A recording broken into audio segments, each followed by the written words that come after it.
Okay. Yes. What? So our topic, Okay. the labor and capital.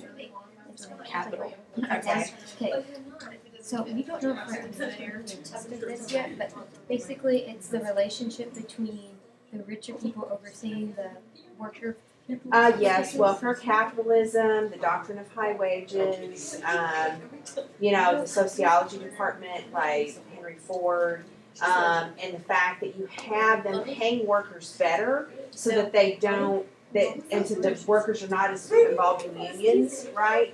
So you've got that tension there, but you also are going to have, capital is going to create this stock bubble, it's going to create this expansion of the economy, and it's all relying on labor continuing to make the product and continuing to buy the product. Okay. Does that make sense? Yeah. Let's see how this relates to our question. All right. Here's what I'm gonna do. First off, I'm recording. Everyone say hello. Okay. I'm recording because there's so many people out, and so I thought that I would record this part and go ahead and share it. Let me show you very quickly, because I've had a lot of questions on the discussion board. And again, remember that you have a little bit of wiggle room. I have a UIL invitational tomorrow. I will not touch this tomorrow. Okay, I'm just saying. I'm got other things to do. So Sunday, I'm going to sleep late, right? I'm going to get up. I'm going to probably 10-ish, 10:30. Then I'll probably get up. I'll probably drink some coffee, watch some news, read some news, go to Facebook. And maybe probably about 1 or 2, I'm going to try to start grading some discussion boards. Starting with on Sunday. 2A? Are we really? Maybe. Do you go? Look, I'm just approximating time. Way to go, Austin. We have I have a tendency to start with 2A or 4B. I try to flip it around, and I don't know that that's particularly fair to y'all because you always get stuck in the middle. But Look, it gives us better estimation. So yes. So there you go. So just try to have it done Sunday afternoon. I think is fine. All right, so just to make sure everybody knows kind of what's going on with the questions, and I'm probably going to end up taking way more time than I ought to for this, which means I'm going to have to talk really, really fast.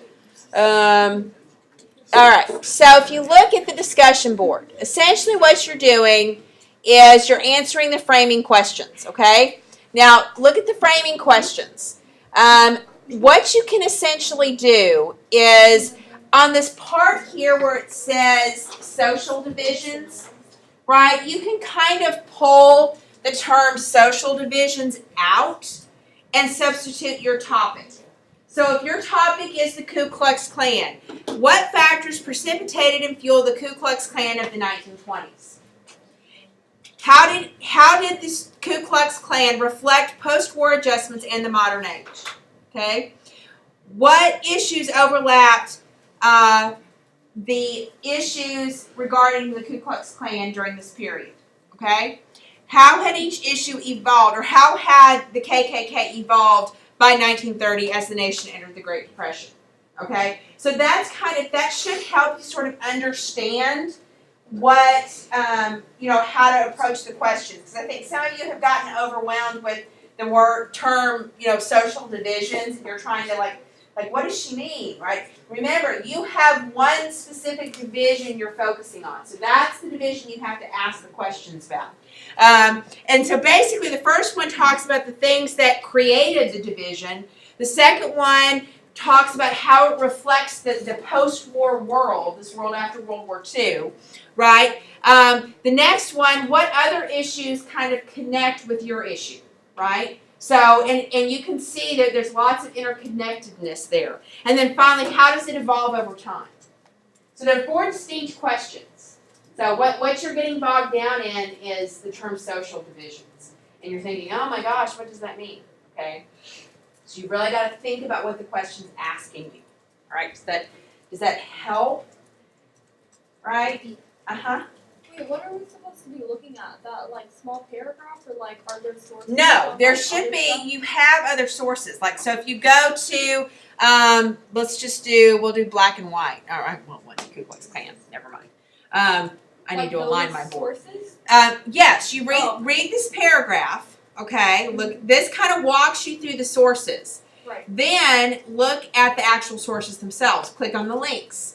If you're still feeling a little bit confused, there's discussion questions down here. Like this one has a cartoon analysis chart. I'm not expecting you to fill that out, but you might look at it and see if it helps you understand the cartoon better. Okay? So basically, you've got all this source material here to kind of help you. And see, it talks about Native and foreign Reds and Americans. So they're giving you a clue right there that with the Ku Klux Klan, those are going to be overlapping issues. Okay? So when you go to answer that question, consider those things. Okay. You might read the paragraph that goes with that, right? So like you were saying, like for the first one, it's like what created your issue, and then like I got the third and fourth one, but like you said, like how did each division reflect post-war adjustments in the modern age? Like what is that basically? Like Okay, so in other words, we're living in a world after World War I. Okay? A world that's undergoing a lot of changes. A lot of technology changes, a lot of social changes, a lot of movement, new rules, new laws, all this kind of stuff, right? New approaches to the function of government, especially new in the concept of the last, of the previous 20 to 30 years. Okay? And if you consider the impact of Reconstruction, you might even go back beyond that. Okay? So we're talking about a lot of newness that comes out of the World War I period. And so how does this tension embody this post-war period, right? This overall change that I'm kind of talking about with the lecture. Okay? Does that help everybody? yes. Okay. Yeah, I think people are just getting kind of overwhelmed and bogged down with some of it, and that's kind of why. All right, so let's go ahead and get started here. All right, I need to drink a tea. I don't remember where I left off. All right, so we talked about, we're getting ready to talk about fundamentalism, right? So we talked about prohibition and prohibition leading to the rise of organized crime, that you have this fundamental tension between people that want prohibition because they want kind of, they're familiar and comfortable with that kind of progressive control. They believe in morality. And this group is going to overlap with, Jenny, you're going off. Take the last So, anyways, all right. So you have the prohibition issue is going to overlap with people who are fundamentalists who want to have a return to traditionalism, and they're concerned about that versus people, as well as progressive reformers who are going to like big government. And in the midst of all this, you're going to have the people that just want to go have a drink, right? Want to be left alone. And you're going to have organized crime that's making lots of money. The speakeasies are encouraging this kind of new society, this new integration. Women are drinking in public, they're smoking in public, they're dancing in public, and they're hanging out in spaces that are mixed race, right? Which, oh my gosh, right? And so this really freaks everybody out. And this is the thing about prohibition. And so we come from that kind of tendency, and again, prohibition is trying to make sense of really a progressive world. But the result is, after World War I, is people start really wanting to be able to have a drink, wanting to be able to enjoy life.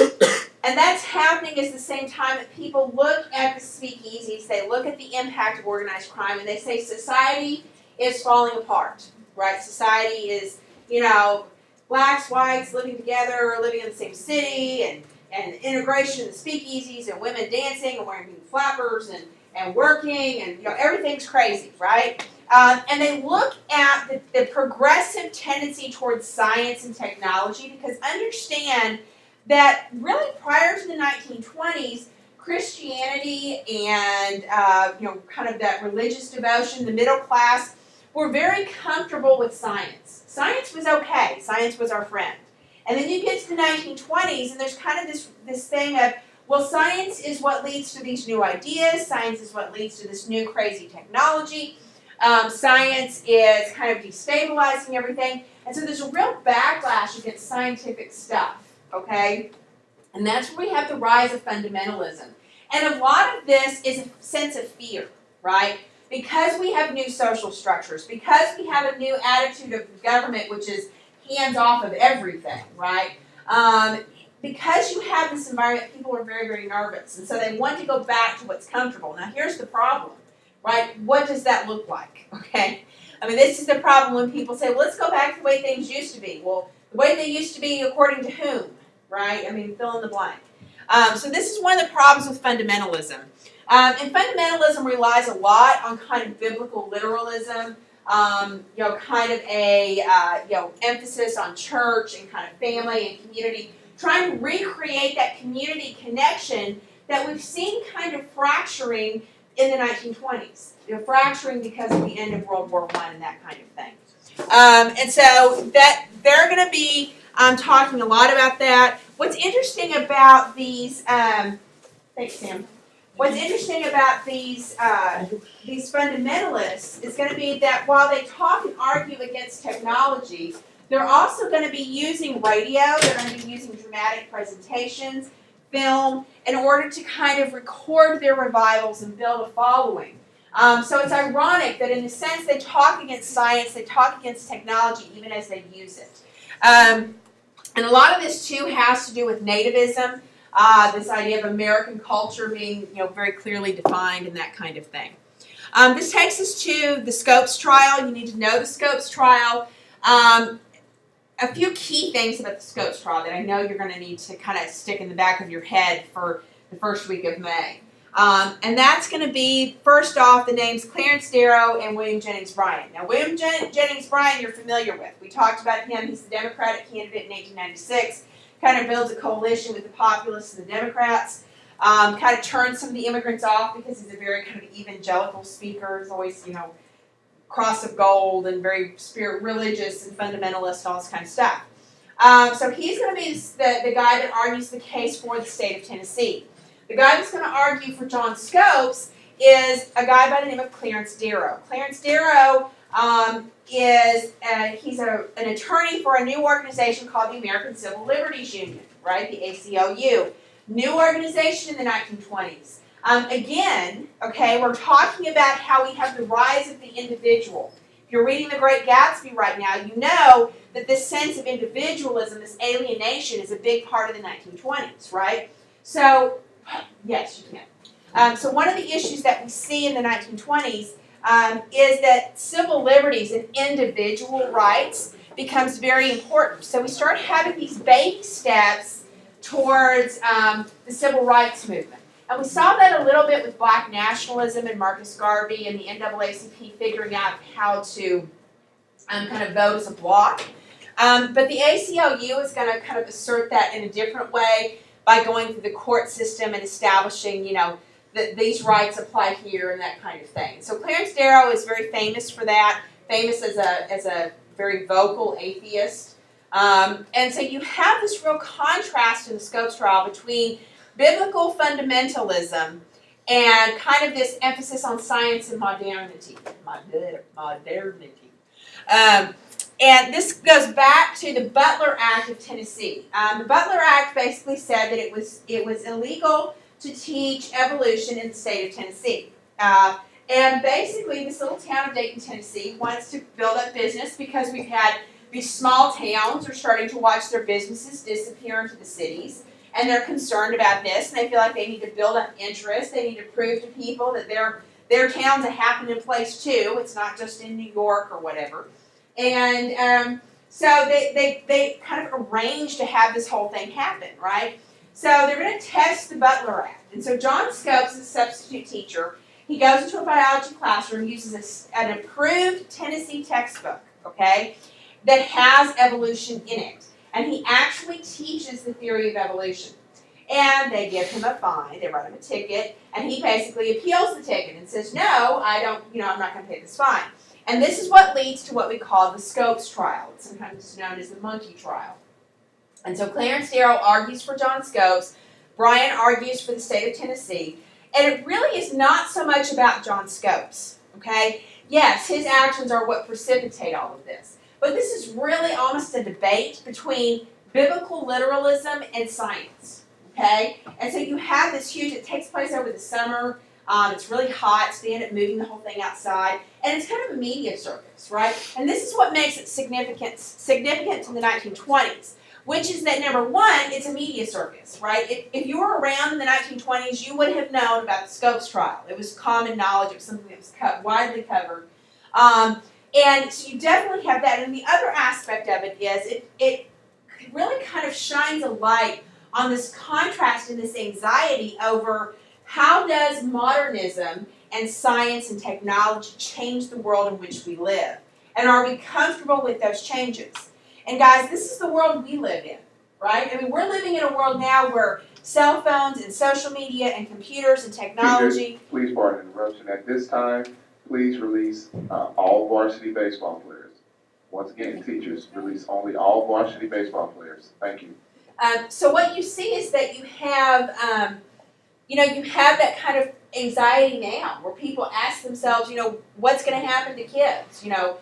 There's people who have little babies that talk about restricting their children's access to technology because one of the outcomes of all this technology is we become really good at multitasking, but we're not very good at going in depth, right? So we can do 5 things at one time, but we do 5 things very shallowly instead of doing 2 things with depth and with organization and analysis, right? So how is that going to affect us, okay? Same angst in the 1920s. What's going to happen if everybody's moving to the cities and leaving their family? What's going to happen if women are wearing short skirts and cutting their hair and getting jobs, right? What's going to happen if blacks and whites go to speakeasies together, right? What's going to happen to our society? So it really reflects this angst. And that's kind of the big idea here. The outcome is, first and foremost, that you basically, Clarence Darrow kind of demolishes Brian's argument. So even though Scopes ends up being found guilty and then he appeals again and the Supreme Court basically says, yeah, he's guilty, but we're going to waive the fine, right? So nothing really comes of it from Scopes' perspective. But from a modernist kind of scientific perspective, Clarence Darrow pretty accurately explains that modernism is here to stay. And that trying to go back to the way things used to be may not be the right answer. Okay, so he kind of asserts that point of view. And you're also going to see that we have this question about this balance between, do local communities dictate the standards, or do we have overall standards that the nation follows, right? Do we have larger standards at play that come into conflict with the standards of a smaller group of people? And guys, this is incredibly relevant, right? First off, you have that argument now over Common Core, right? That's why there are states that try to get rid of or try to oppose Common Core standards, because they say just because the federal government likes those standards doesn't mean that our state likes those standards. Okay, problem number 1. Problem number 2, think about that in terms of this wrestling of, state power versus federalism. Can a national trend, a federal agenda, dictate to local entities what to do? That will become very, very important when we talk about the civil rights movement. Okay, so this is a real valid kind of concern. And so this is kind of the outgrowth of the Scopes trial. And you can later on watch that link. Shows you a picture of the trial outside. It was horribly hot. This cartoon shows you right there. Again, it's a publicity stunt. Don't forget that. Dayton, Tennessee is the old man. He's a organ grinder. He's got the monkey. It's called the monkey trial because of evolution from apes, that kind of thing. And then the money, the publicity that comes from it, right? Playing it for all it's worth. And keep in mind that people didn't really have a problem with evolution and Charles Darwin until after the 1920s. And ever since the 1920s, we've continued to have, should we be teaching this in school? Prior to that, nobody ever asked that question. But again, remember, progressives were much more comfortable with science and technology. And when we have this rejection of progressivism, that's kind of where we end up. Normalcy, this is about the Republicans. Republicans win in 1920, they'll win again in 1924, and in 1928. So the decade of the 1920s is really, it's a Republican decade. It's a decade not by Republicans of the progressive side or the radical Republican side. So we're not talking about Republicans that believe the government should be all up in your business. We're talking about the traditional, old school, government needs to be as small as possible. So this is another tie-in to you guys today, and that the Republican Party of the 1920s is going to be very familiar to the Republican Party of 2016.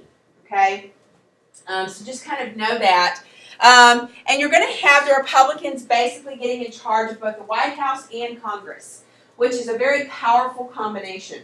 Okay, that when one party controls both of those, they're going to be able to pass a lot of legislation, or not pass a lot of legislation, depending on which way they bend.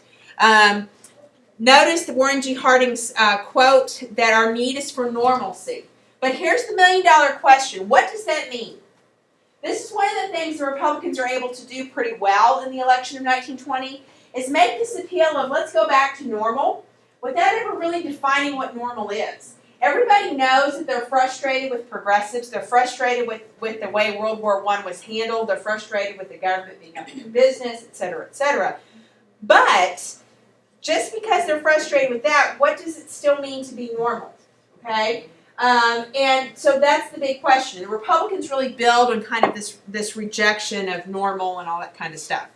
I'm sorry, not rejection of normal, acceptance of normal, rejection of progressivism. So Warren G. Harding, he's from Ohio, and he's really, he's kind of a good old boy. He brings with him some friends into Washington, D.C. and make sure they have some jobs. A couple of them, Andrew Mellon and Herbert Hoover, are decent guys, and you need to know those two names because first off, Herbert Hoover will be the president in 1928, and he will be the guy that we talk about in the Great Depression lecture that's recorded and shared with you. And Hoover, if you think back, he was around during Wilson, he's around during the 1920s. This is a guy that believes that the government should only work as an advisor, right? That the government doesn't have broad responsibilities, that it's really there more to guide, right? This is why he was successful with Woodrow Wilson. Because remember, that was Woodrow Wilson's mentality, even though in practice it didn't always work out that way. And so Hoover's going to be a name that you need to know. And Andrew Mellon is a name you need to know because it's his economic plan that sets the tone for the 1920s, okay? And that's what makes his very, very important. Warren G. Harding, like I said, he's not a terrible guy. I don't know that he's like the greatest president ever. His administration is tainted with a lot of corruption. He'll die of either a heart attack or a stroke in 1923. When he dies of that, he's replaced by Calvin Coolidge. And of course, one of the interesting things about Warren G. Harding, this is your TMZ history moment. He was a ladies' man. He had lots of ladies on the side. Even had an illegitimate child while he was in office. And so there was it the 1940s or something like that. This woman releases a book that says I was Warren Harding's love child and all this kind of stuff. I know. And I think it's interesting because in this day and age, right, we expect our presidents to be, perfect almost, like morally. I mean, not that I'm arguing for immoral presidents, but we expect a level of constant perfection, like they can never make a mistake, they can never make a misstep. And to realize that in the 1920s, you've got a guy who's got multiple girlfriends and an illegitimate child as president, I mean, it's a big contrast, right? So be sure recognize him at the beginning of the 1920s. There he is. You can see he's very, very happy looking. Andrew Mellon. This is a guy you need to know. This is the economic part of the 1920s. And be prepared. The economic part's always kind of the trickiest part. So in the 1920s, we get to Warren G. Harding wins the election. 1921, Mellon is named Secretary of the Treasury. And he very quickly comes in and says he's got three major goals. He's going to reduce the budget, or make the budget smaller. He's going to reduce the deficit, and he's going to cut taxes. Okay? Again, this should be very familiar to the 21st century Republicans because this is what they talk about all the time. And we certainly had a pretty big debt ratio in 1921 because war is expensive, and even though we had raised taxes and sold bonds, we still had a debt left over from World War I. He creates the Bureau of the Budget to kind of keep an eye on government spending. Oh, sorry. Okay. And then he's also going to argue for protective tariffs. Part of what he wants to do is make sure American production, of course, this is a period of limiting immigration quotas, right? So the United States, in essence, during the 1920s, wants to play isolationist. Now, I say play isolationist because when we look at their foreign policy, you can see that the foreign policy is not exactly isolationist, not yet. It's trending that way, but it's not there completely. But certainly in other ways, we are trying to be isolationist. So we're restricting immigration. We want to have protective tariffs. We don't want foreign competition. We want to try to just take care of ourselves and that kind of thing. And what we're going to see is that he comes up with this idea of supply-side economics. And it's very important that you know supply-side economics because that still shapes the Republican Party today. A Republican Party sometimes calls it by different things. They can refer to it as Reaganomics. They can refer to it as trickle-down economics. At the end of the day, it's all the same thing. And here's the premise behind it. We cut taxes so we all have a little bit more money to spend. Okay? The idea is that if we cut taxes for everyone, and everyone spends more money, then we create more consumption of products, which creates more jobs, which creates more taxpayers. And so it doesn't matter that you pay fewer taxes because your extra money is then creating jobs. Okay? That's what we're talking about. All right? So be sure you kind of grasp that. And it does work, right? Supply-side economics has a point. It is kind of a positive, it does kind of provide a shot of adrenaline, I guess you could say, if you're looking at an economy that's being a little bit sluggish and having trouble growing and expanding. If you cut taxes, you will have an initial spurt of economic growth because that very thing will happen. Now here's the issue with supply-side economics, and this is what happens in the 1920s, which is that they try to believe that they can continue supply-side economics indefinitely. We can do this for the rest of our lives, right? We can keep taxes low, have protective tariffs, not have foreign competition, and we'll continue to consume everything we make. Except that's probably not realistic, okay? Eventually, something's going to have to be adjusted. And so the big problem in the 1920s is we set supply-side economics in motion, and it does what it's supposed to do in that it pays down the debt and it stimulates economic growth. But then, by the time you get to 1927, there's starting to be some issues, right? And they don't ever abandon supply-side economics. They don't ever tweak it. They don't ever regulate it. They don't ever moderate what's going on. And so it's going to get out of hand, and that's going to create an economic situation that's going to lead to the Great Depression. So just kind of keep that in mind.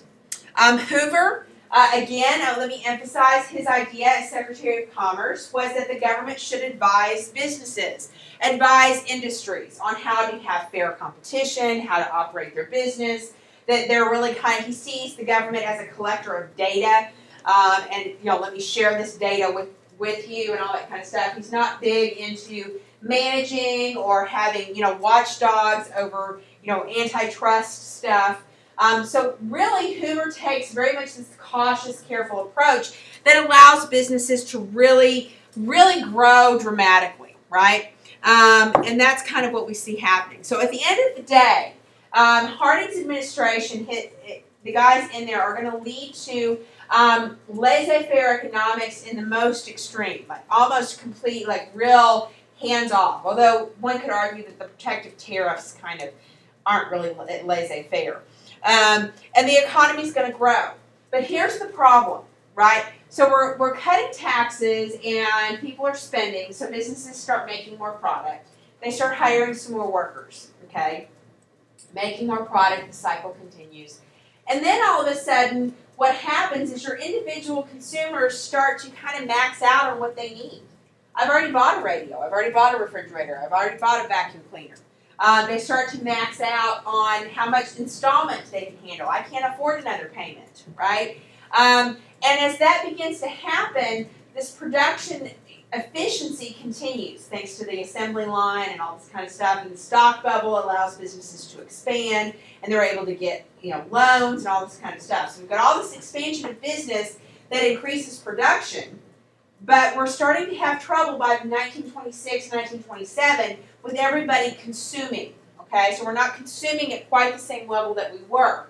And so this is going to begin to create some issues, okay? And at the end of the day, the real wealth is going to be concentrated in the hands of a few. You're going to have an illusion of wealth among a large group of people, among the middle class, among the working class, because they're going to have all these installment plans. But it's going to be the handful of really wealthy individuals that are actually going to possess true wealth that can handle an economic contraction. Everyone else, by the time you get to 1927, 1928, is at their limit, right? They can't expand anymore because the 1920s saw such a reduction in people saving money, right? People don't have any savings to fall back on. And so this is going to be a huge problem eventually. Scandals for Harding. The big one you need to know, just in case it pops up on the STAR test, it is listed in our standards, is the Teapot Dome scandal. The Secretary of the Interior accepts bribes to allow a company to drill the naval oil reserves, and he gets found guilty and goes to jail. So he's the first cabinet member to go to jail. So that's why they kind of pull that out of history as kind of part of the standards. And this scandal really starts to hurt Harding's administration. And then, of course, he dies, and Coolidge comes in and takes over and kind of cleans house. So you need to know the Teapot Dome scandal is being affiliated with the 1920s. They often use that in comparison with Richard Nixon or Bill Clinton or something like that. So just FYI. The other scandals are the Attorney General accepts bribes, and the one that I think is really horrendous, that doesn't get a whole lot of attention, is that the head of Veterans Bureau basically takes medicine that the government has bought for distribution to World War I veterans and then sells it himself to make profit. So it always strikes me that America has a difficult history of taking care of its veterans. And we certainly see that today if you look at Veterans Administration and criticisms about how the VA operates. Just know that's not new, right? That goes back to World War I. They get Veterans Day, but they also have to deal with a corrupt Veterans Bureau or a Veterans Administration. So not very fair in a lot of ways. So I always like to point that out. Harding's foreign policy is, the idea is to stay out of Europe, not deal with Europe. But remember, we've rejected the Treaty of Versailles. So at some point, we've got to figure out how to officially end World War I. How are we going to officially make that thing over? And that's why we have the Washington Conference, okay? And the Washington Conference is a series of separate agreements that essentially wrap up World War I. And typically you don't get a whole lot of questions about the Washington Conference. I think the big thing you need to know is that it really kind of, the main thing, positive thing it does, is it's supposed to create a moratorium or a halt on new naval production to stop people from building up their navies and trying to prevent another World War I. And then the next thing they do is they basically recognize colonial possessions, right, which is a complete repudiation of the 14 points. So you have that kind of coming out of it. And once these objectives have been met, the U.S. really tries to claim that we're not going to be involved in global affairs. And we keep saying that, and we keep wanting to believe it. It's not quite as simple as all that in the 1920s, and we'll see why when we look at Coolidge's foreign policy. So the U.S., for all that it wants to be out of foreign affairs, still struggles with kind of redefining itself in this modern period, right, after World War I. Again, World War I is the game changer. Calvin Coolidge was the vice president. When Harding dies, he takes over. He's known as Silent Cal, not known for being real personable. He doesn't give a lot of interviews. And basically, he kind of continues Harding's policies. He doesn't really change them very much.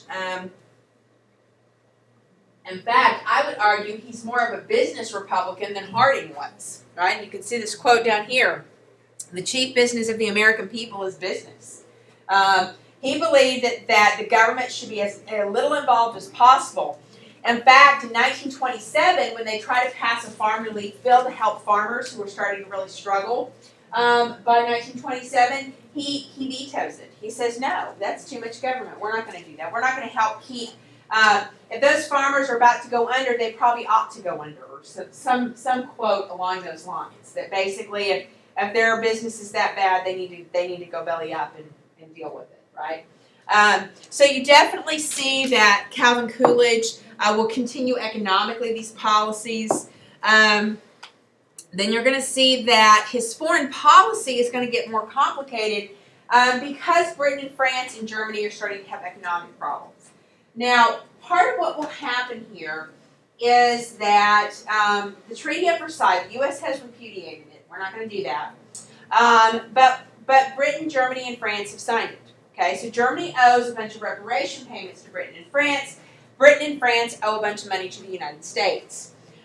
So we've got to give, they've got to start making payments to us. They start demanding Germany to make payments to them. Germany's initial answer, of course, keep in mind, they've just started a new republic. They've gone from the Kaiser to the Weimar Republic. Their answer is to go off the gold standard and start printing money. If you think back to the Civil War, how did that work for the Confederacy? Right? That ends up making money worthless. Okay? In fact, the German mark becomes so worthless that they basically burn it for fuel, right? To keep warm with, because it's cheaper to burn the money than it is to go buy wood. So yeah, it's pretty bad. Like there's pictures. If you ever Google Germany inflation or something like that, you'll see pictures of people pushing a wheelbarrow full of money to go buy bread or something like that. It's really ridiculous. So Germany's having this economic problem, and so they can't pay Britain and France back. Britain and France tells the U.S., hey, we can't pay you back if Germany doesn't pay us back. And so the U.S. decides to intervene in Germany economically. Okay? So economically, we start providing some loans to Germany. We start kind of extending some loans or some payments for Britain and France in exchange for lowering reparation payments. So we really kind of start playing, funny money manager, right? Funny money is what I call it when you start, like robbing Peter to pay Paul, and you're moving money around, and all that kind of stuff. I'm going to borrow money from this person to pay this person, and borrow money from here, and all that kind of stuff, right?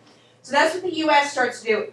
And in a nutshell, and this is oversimplified, but you take the U.S. loaning money to Germany, that then makes a loan payment or a reparation payment to Britain and France, who then make a loan payment to the U.S., all with the same dollar, that the U.S. then loans back to Germany, who then makes a payment to Britain and France, who then make a payment to the U.S., who then loan it to Germany. You see what I'm saying? So we're never anywhere in this cycle are we actually introducing any new real money. Okay, what we're introducing is let's shuffle the money around.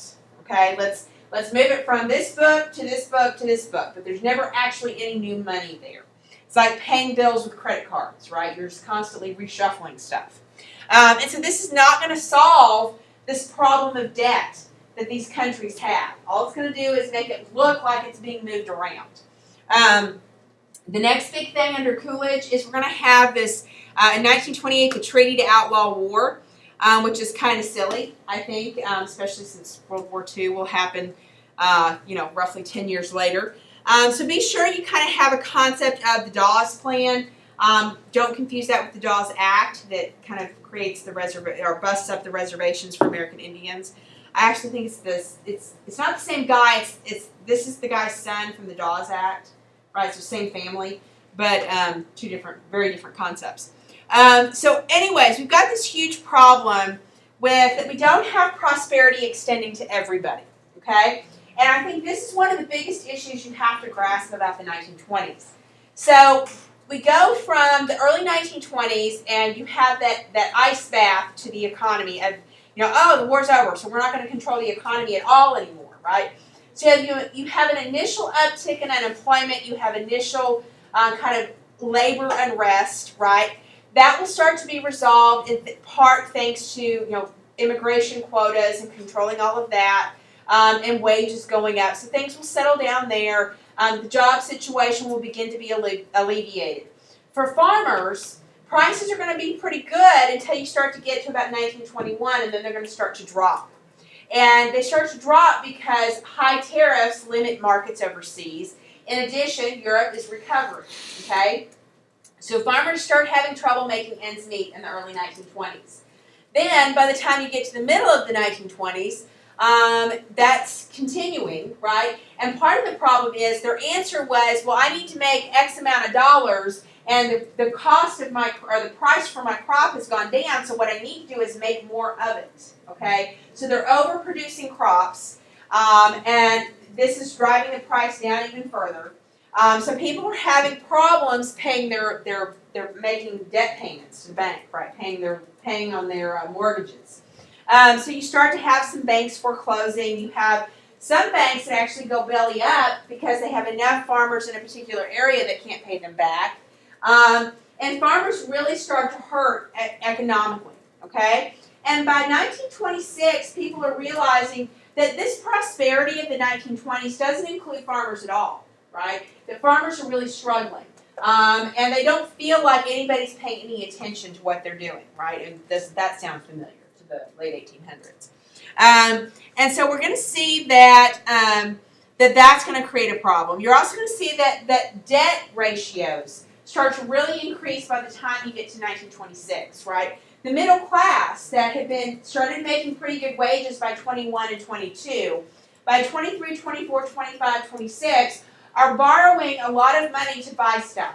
And then we're not talking about buying a house, right, that's going to hold its value. We're talking about consumer products.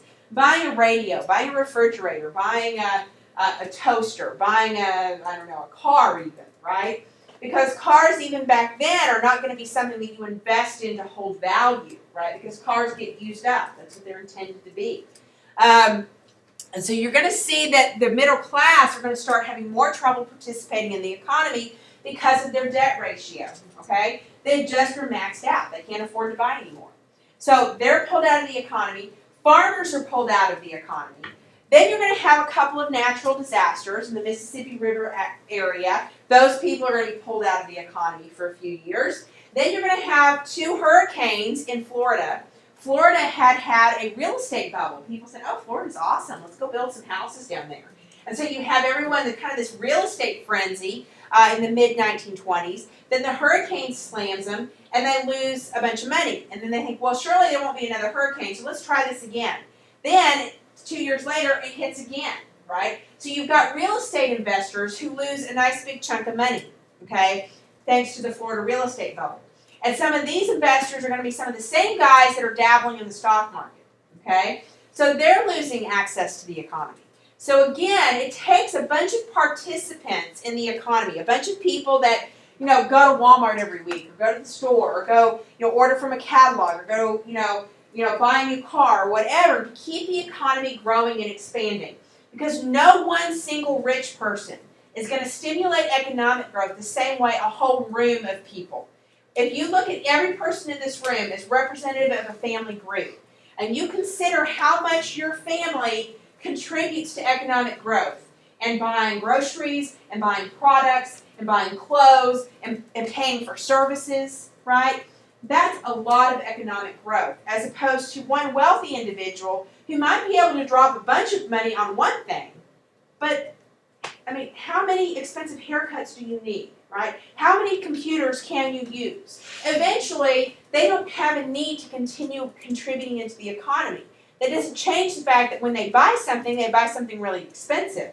But it's these smaller purchases over a huge group of people that really drive economic growth. So when we start losing all these little pieces of the economy for a variety of reasons, right, this is going to spell trouble, okay? Now understand that by the time you get to 1927, we've got the middle class struggling, we've got the working class struggling, you've got farmers struggling, you've got certain investors struggling, right? In the meantime, factories are producing, and they're starting to notice that we've got too much supply. We've got too much product. Oh my gosh, what does that mean? So maybe I better go get a loan, right, because I'm not selling as much. I need to make up for my profit margin so I can keep paying these wages because we have immigration quotas, so my wages are high. And if I lay people off, then I won't be able to keep up with production, and everything's bound to turn around. So I just need to go get a small loan, right? or maybe I need to cook my books a little bit and make it look like I'm more profitable than I am, and I can sell some stocks in my company, and I can use that to kind of keep things floating along. Because surely this economy is going to turn around. It's the 1920s. The Republicans are in charge. We're going to have continued prosperity. I just know it, right? And so you have that kind of attitude contributing to this problem. In the meantime, you've got a handful of manufacturing companies that are starting to cut wages a little, lay a few people off by 26, 27, and those people are going to start to drift out of the economy. Okay? So understand that we've got cracks, we've got fissures going here, and they're starting to get spider web up, and the economy's not doing very well. Then you're going to see that basically Germany's going to you're going to have continuing problems with Germany not paying back loans. Britain and France are going to have to start paying reduced payments to American banks, because remember, American banks had loaned Britain and France a bunch of money to buy stuff during World War I. So banks are not getting as much money back, okay, from these loan payments, which means the banks are starting to have a little bit of trouble too. And part of what will happen in the mid to late 1920s is that banks who aren't making as much money from loan payments, because all these different groups are having financial trouble, they're going to start dabbling in the stock market too. And that's going to be a recipe for problems, because at this point, right, we don't have laws about banks not taking deposits and investing in the stock market. Banks can operate basically like a business, right? They can say, hey, I think this is going to increase our profitability. So let's take all these deposits, invest in the stock market, and we'll make a ton of cash and nobody will even know, right? And it's not illegal. It's not a problem, okay? So be sure that you kind of keep that in mind. So what will begin to happen in 1928 is we have these fissures. We have these kind of signs that maybe something's not quite right. But people don't want to think about it, right? They want to keep going to the speakeasies and having a good time, or going to revivals, or want to argue about prohibition. They want to argue about modernism and traditionalism and all that kind of stuff. They don't want to talk about the fact that people can't spend as much as they used to. And everybody knows this, but nobody wants to acknowledge it. So 1928 is an election year. You've got Herbert Hoover runs the Republican candidate.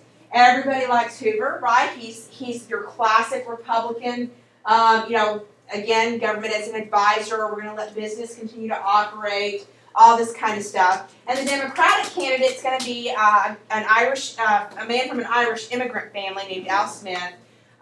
He's going to, he's what they call a wet candidate, which means he wants to overturn prohibition, right? Which loses him some of the nativist vote, some of the fundamentalist vote, and of course people that are making lots of money from speakeasies, because organized crime is making lots of money in the 1920s. So a lot of people are like, well, I can deal with prohibition as long as things keep being prosperous, right? Because I can still afford to go to the speakeasy when I want to drink. So the Republicans are going to win pretty handily, because basically they're going to promise you, oh, hey, it's just going to keep getting better. Just trust us if you elect us again. But remember, there's these cracks, right? And nobody's paying any attention to it. And so after 1928, this picture of Herbert Hoover. So what will happen is after 1928, the stock market, after the election, it's going to go nuts, right? Now, keep in mind, the stock market had already been expanding. We've had basically a whole decade of what they call a bull market, which is continually rising prices, right? Everybody's buying stocks, right? And so it's a great time to make money. You have people that, start getting involved in the stock market, not to build wealth over several decades, but rather to get rich quick, right? I'm going to buy stocks at this price, and I'm going to sell it 6 months from now at this price, and I'm going to make a tiny little sum, right? Cha-ching, all that kind of stuff, right? And so that's what we see happening with the stock market. And keep in mind that by the time you get to 1929, you've got some banks dabbling in the stock market. You've got, some investors dabbling in the stock market. You've got stockbrokers using margins, okay? And the way a margin works, if I want to speculate in the stock market, okay, I don't want to spend all my cash to buy stocks because, again, I'm not investing to grow wealth. What I'm doing is investing to get rich quick. So if I've got $100 in my pocket, I don't want to spend all that $100. So, and of course, actually, I'm just making up numbers for simplicity. So, So let's take I take my imaginary $100. I tell my stockbroker I want to buy $100 worth of stock, but I don't want to spend all my $100. And the stockbroker says, okay, that's fine. Just give me 50, and the other 50 can be on margin, right? And this will be the percentage that you pay me, et cetera, et cetera. And so that's what you do. And that's all well and good as long as you sell the stock for at least $100 or more, right? So if I sell the stock for 125 or 150, everybody makes money, right? The problem comes in if the price falls, particularly if the price falls more than $50, right? If it falls between 50 and 100, I'm going to lose part of my investment, but my stockbroker is going to be fine. But if it falls below $50, I then lose my investment, plus I still owe the stockbroker, and he's losing money. Okay, so this is the problem with the stock market speculation with buying on margin. When the price falls really, really rapidly and the stockbroker freaks out and says, oh my goodness, the price has fallen too low, we've got to call in the margins, that basically means they force the customer to sell. You don't have a choice, right? Because you don't own all the stock, technically. I mean, you kind of do, but you kind of don't, right? And so this is part of the situation, all right? So this is kind of the stock market, very overheated. Banks involved in the stock market, stockbrokers. And I don't want you to think that you had a huge number of Americans in the stock market, because here's one of the problems with it. You have some middle-class people in the stock market because of welfare capitalism, but that's not all middle-class people. That really is more reflective of just a handful.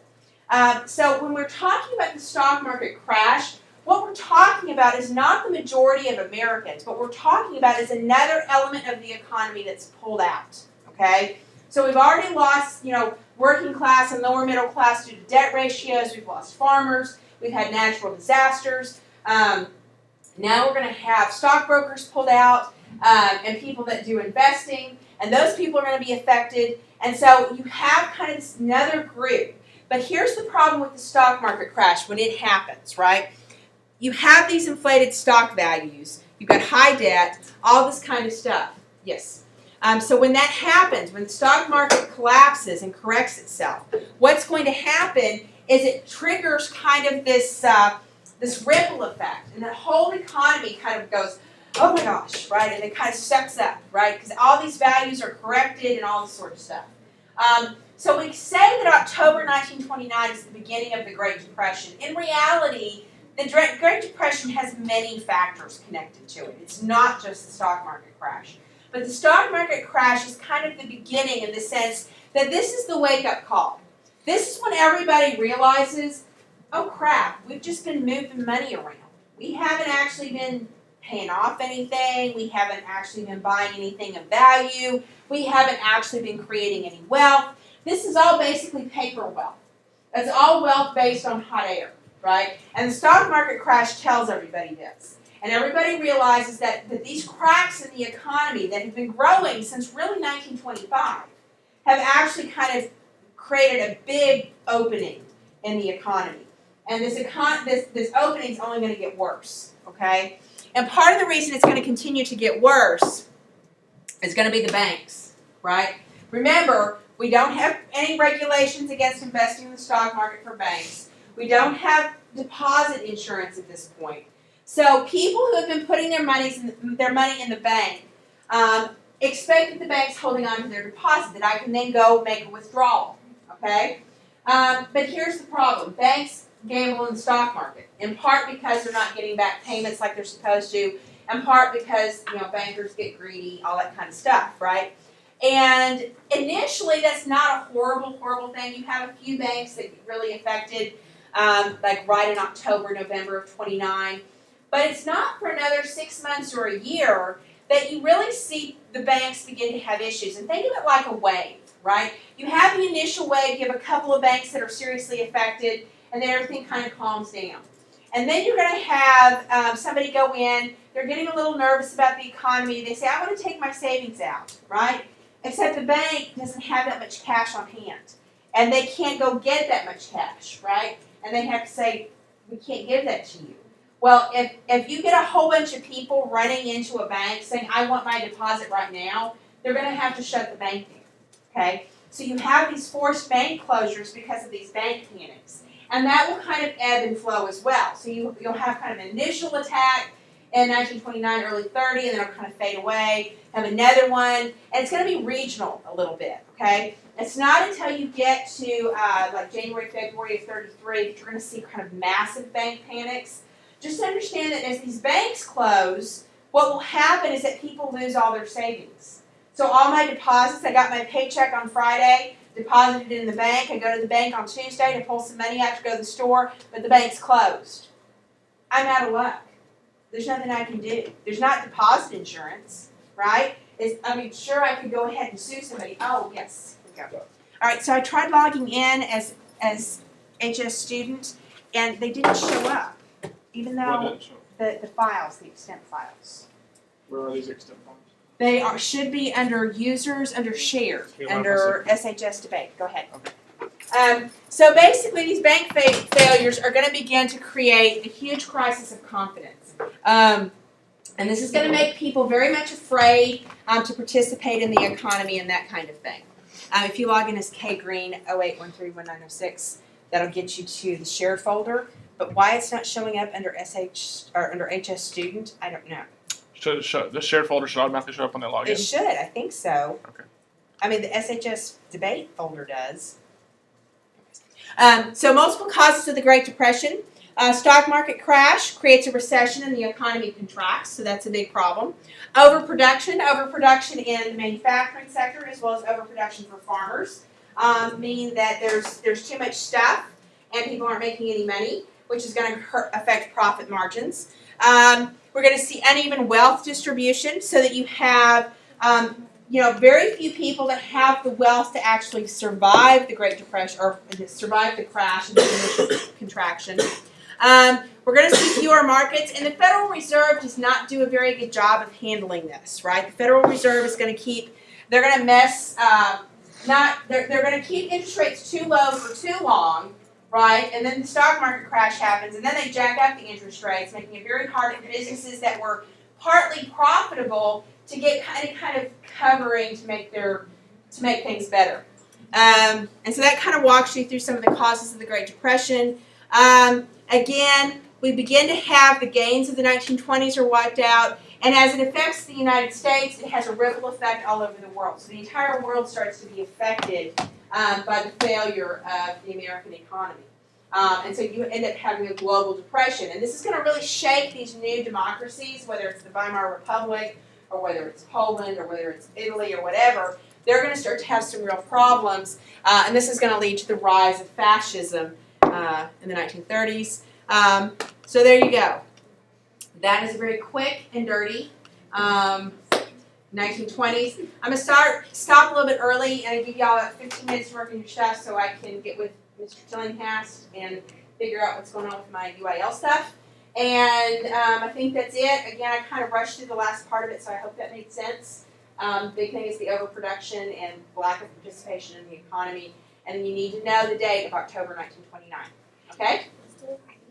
All right. Let me stop my recording here. Huh? Yes, you may. Okay.